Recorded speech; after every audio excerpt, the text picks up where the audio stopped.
I've already made this point a few times in the past in a couple of different videos, but I think the time has finally come to where it needs to be more significantly emphasized and finally be made absolutely positively unmistakably clear, laid bare in such a way so as to leave no question, dispelling any lingering doubts, and hopefully finally lay the whole issue to rest in its entirety.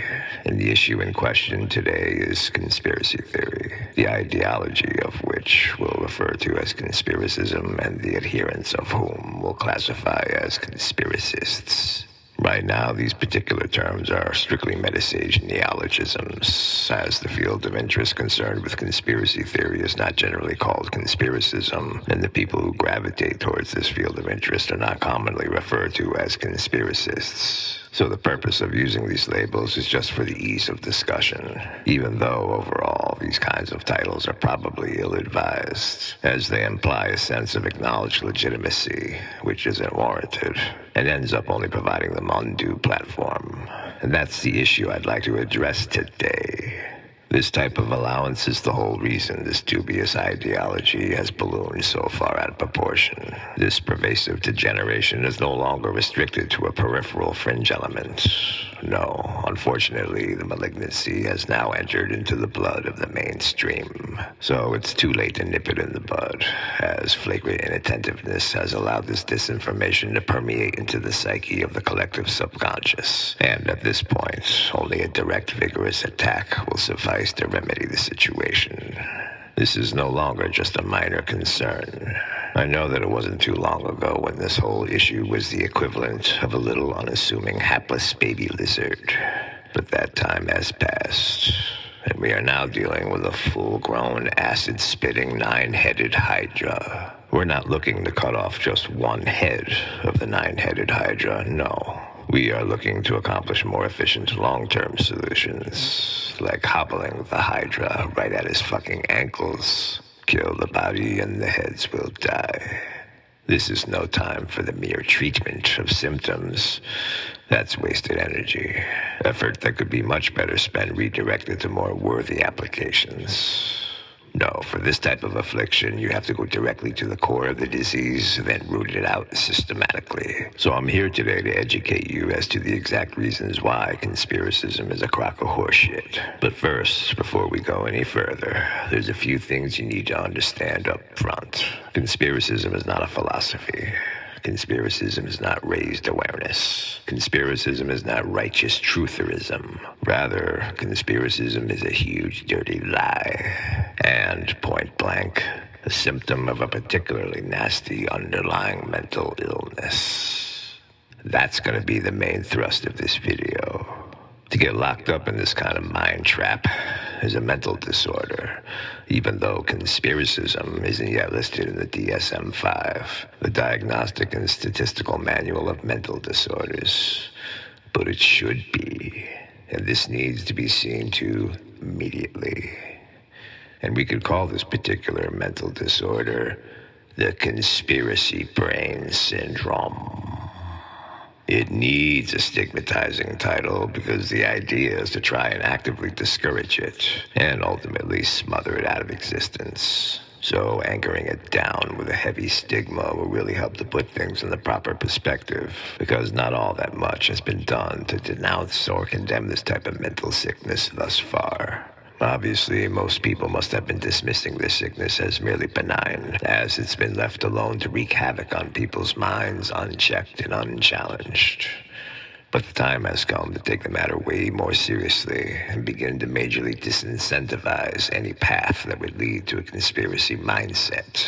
People that espouse conspiracy theory are a major issue, and I'm not sure the general populace is even aware that it's such a grievous problem. Unaware to such an extent that conspiracism has now begun to infect the minds of an unprecedented amount of everyday people, to such a degree that now even the government of the United States is perpetuating this sickness, making implications that there's some fight going on behind the scenes against a deep state, attempting to lend credence to the idea that a hidden government lurks behind the legitimate government pulling the puppet strings, even though that's all just a flat-out deception designed to scare you into continuing to assign power and responsibility elsewhere. That's right. So actually, if you think about it, conspiracy theory is really part of the conspiracy. Conspiracism is just another method of fear and control, designed specifically to weaken and oppress your mind. So I'm just so deeply sorry to all the conspiracists out there who have just so much invested in this. But just so you know, you have invested in a major turkey. A jive turkey at that. Are you surprised? What, you thought you were doing something constructive for the people? Where do you get these outlandish ideas in your head that your conspiracy theory mongering is somehow a form of activism? You ain't activating shit. At least not activating anything positive. You are only sowing anger, distrust, paranoia, and divisiveness, which, if anything, makes you an agent of disservice. So get it straight. You are not blazing a path of honor and truth. You are suffering from an acute delusional syndrome, a mental disability that has blighted the minds of its fanatical adherents and rendered their functional value down to almost completely useless. The only thing these types of warped zealots are good for are straitjackets, rubber rooms, court-ordered prescriptions of medication, and many, many years of deep intensive therapy. Simply put, people who are obsessed with conspiracy theories are mentally ill. Period. There's no reason to make any bones about it. There's no caveats to consider, nor the slightest concern that there may be some possible hidden value to be found, veiled underneath its plainly unavailing utility. No, it's quite safe to toss this one into the garbage can without a second thought. And people really need to step it up when it comes to condemning these types of delusions, and step it up when it comes to shaming and ostracizing those that herald this type of message. These people deserve to be relentlessly shunned and outcast by society. So you really have to go out of your way to make their lives a living hell. Otherwise, they won't find any motivation to upkeep their mental health. They will actually neglect their own mental health to your detriment. So you shouldn't wait too long to denounce and repudiate it. Otherwise, it will become too late. And soon, the disease will have spread throughout the whole community. And before long, you will quickly become overrun. You need to do whatever you can do to combat it right now, by any and all means necessary. And much of this starts out by understanding that you owe absolutely no allegiance nor respect to conspiracism. Why would you? It doesn't have any value in the construction and maintenance of a civilization, and it doesn't have any value in the ideas, wisdom, and philosophy of a civilization. So what is it, other than just a cavity in the mouth of society? And if your answer to anything I'm saying right now has anything to do with yet more conspiracy, you can put a sock in it and save your breath, even though you are a huge waste of oxygen. Sorry, but conspiracy theories are not valid as arguments. If anything, they are indications of a deeply troubled psychology, but little else. Perhaps they serve as coping mechanisms for the malcontent, but if so, it's a festering malignancy that's doing more harm than good. At best, maybe this type of thinking helps you feel better about yourself, as you fancy that the wool has been pulled down over the eyes of everyone in the world except you. But in reality, much of this grandiose delusion is just due to simple intellectual immaturity. And hence, it's way past time for you to grow up and stop fervently clinging to juvenile belief systems. If you can ever finally manage to emerge out from underneath this oppressive mental scourge, then you'll eventually come to see that all this time, you were just being an ignorant, narrow-minded, belligerent jackass. So you really need to get over yourself. Understand, in the wide spectrum of philosophical milestones, conspiracy theory is nearly at the bottom of the barrel on the philosophical totem pole. This is the domain for beginners, not contenders. Conspiracism is barely only a notch or two above superstition and religion. Let's put it this way. If we were to consider religion as kindergarten, then accordingly, conspiracy theory can be regarded as the first grade. And speaking of conspiracy theory and religion, did you know that these two positions share a little more in common, other than both being adjacent to each other at the bottom of the spectrum of wisdom and intelligence? Indeed, these positions might even be said to be ideological cousins of sorts. Sometimes the conceptual playing field can present conditions that make for some very strange ideological bedfellows. Case in point, conspiracy theory and religion. They are more similar than most people would like to believe. They both distrust mankind and society. They both despise science and technology. And they both enjoy demonizing anyone or anything that dares to disagree with their dogma. And if you have any doubts, conduct your own survey. I would say probably upwards to 80% of people who subscribe to conspiracy theories also subscribe to God theories. Fact is, over time, these two positions have become allies. And it's not all that surprising to see why. If you are already of a mind that thinks mankind and civilization are inherently untrustworthy and evil, then how far can you be from a mind that declares it all to be the work of Satan?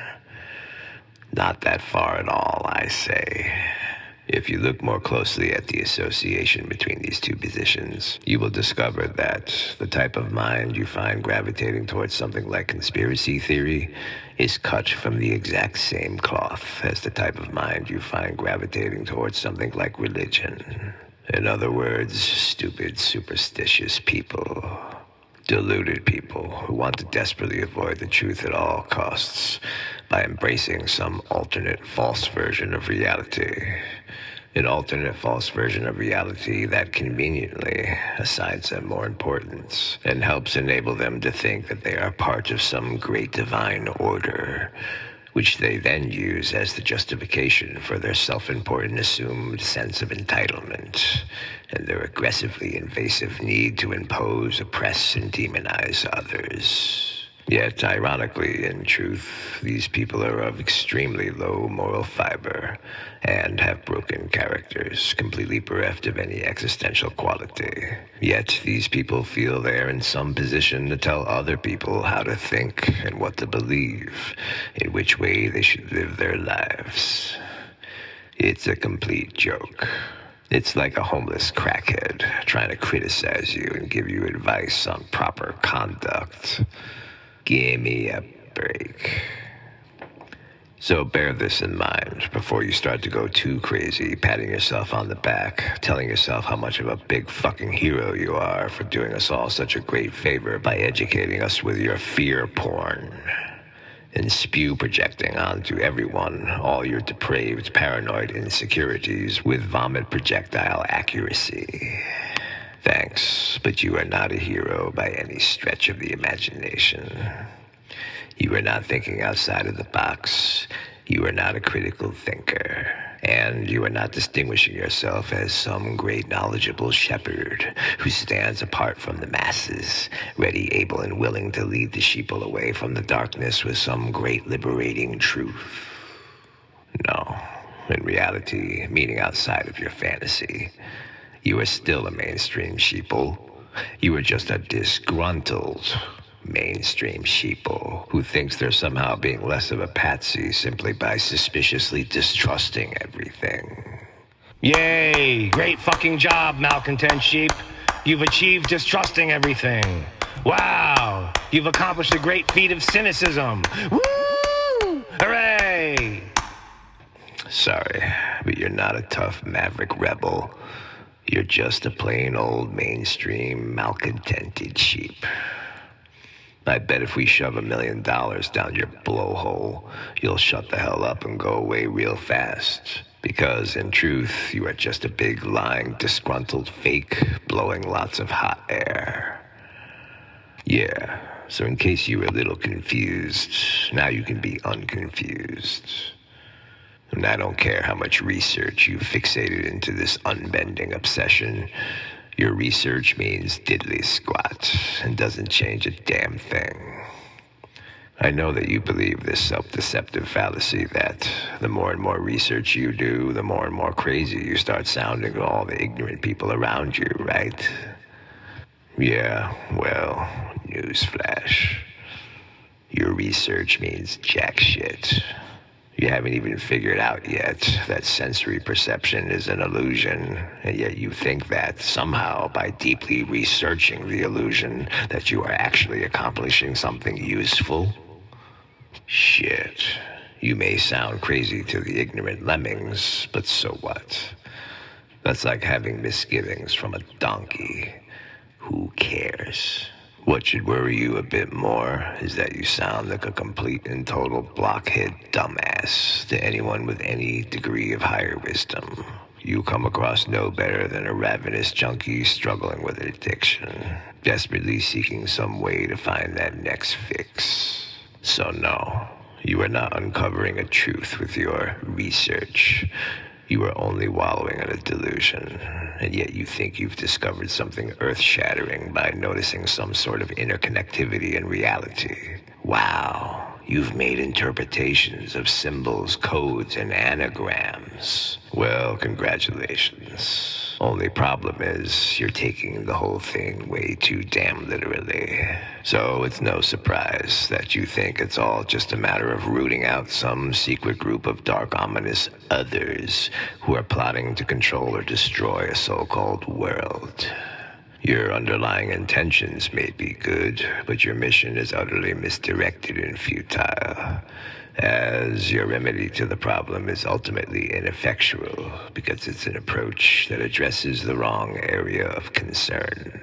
This is why you will never be given any true legitimacy, because, after all, if what you are promoting is not the truth, then really, what the hell are you really doing? Obsessive-compulsive rituals, thoughts and actions of attachment and addiction.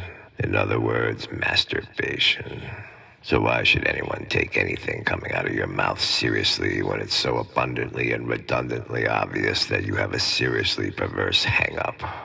It would be one thing if every once in a while you took note of a possible conspiracy, considered it briefly, then moved on. But no, you get stuck.